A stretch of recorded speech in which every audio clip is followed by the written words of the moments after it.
Vélo conseil, le conseil du conseil, le conseil du vélo, le vélo dans le conseil, le conseil du vélo dans le conseil. On ne garde pas. Non, non, non, celui-là on le refait plus parce qu'il est vraiment nul. Allez, on est parti. Aujourd'hui on parle comment s'habiller contre la pluie. Donc contre la pluie, Gore-Tex, ou classique. Et après, quelle est la meilleure solution? Lunettes ou autre chose. Et contre la neige. Et en fait, comme je suis coursier, par expérience, les lunettes ne font pas l'affaire. Pourquoi? Parce que les lunettes, après, se collent des petits, se collent des gouttes de pluie et du coup gênent la visibilité réellement du truc. Et en plus, quand on est coursier, on doit tout le temps regarder son téléphone, soit pour naviguer, soit pour regarder ce qu'on nous envoie comme travail. Donc, en fait, avec les lunettes, c'est pas toujours pratique. Parce qu'il faut les enlever, il faut les remettre, il faut les enlever, il faut les remettre. En fait, la meilleure solution que j'ai trouvée, déjà, les garde-boue, les avoir jusqu'au bout, c'est-à-dire jusqu'au pédalier. Le garde-boue arrière est le plus loin possible de l'autre côté. Le garde-boue avant doit descendre le plus bas possible pour éviter d'avoir les pieds mouillés ou d'avoir tout le dos trempé.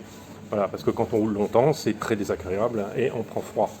Le vent, plus l'eau, refroidit. C'est le système de notre refroidissement, c'est-à-dire la transpiration nous permet de nous refroidir.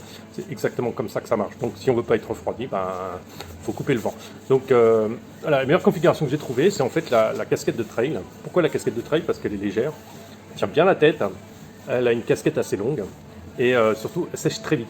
Ça, c'est le grand intérêt. Alors, vous faites comme ça. Alors, c'est pas que la sauce boulos. Vous mettez comme ça. Comme ça, la pluie, quand elle tombe, ne va pas tomber plus bas dans vos yeux. Voilà. Ça, plus elle tombe fort, plus elle tombe en blé, plus vous baissez la tête. Vous aurez toujours une visibilité aura suffisante. Il n'y a pas de problème. Vous n'aurez pas d'eau dans les noses, une neige dans les yeux. Après, s'il pleut beaucoup et que vous allez me dire, mais là, je suis mouillé. Mais non. Pourquoi? Parce que j'ai la solution. J'ai la solution parce que voilà.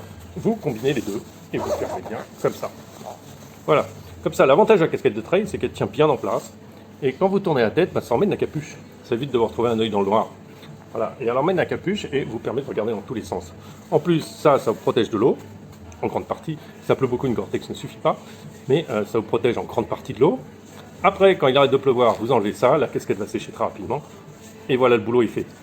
Voilà, c'est la meilleure solution que j'ai trouvée. Si vous avez mieux, vous pouvez participer et aussi donner votre idée. Voilà ce que je donne comme conseil contre la pluie. Restez abonnés, abonnez-vous, soyez avec moi, soyez sans moi. À très bientôt. Allez, à plus.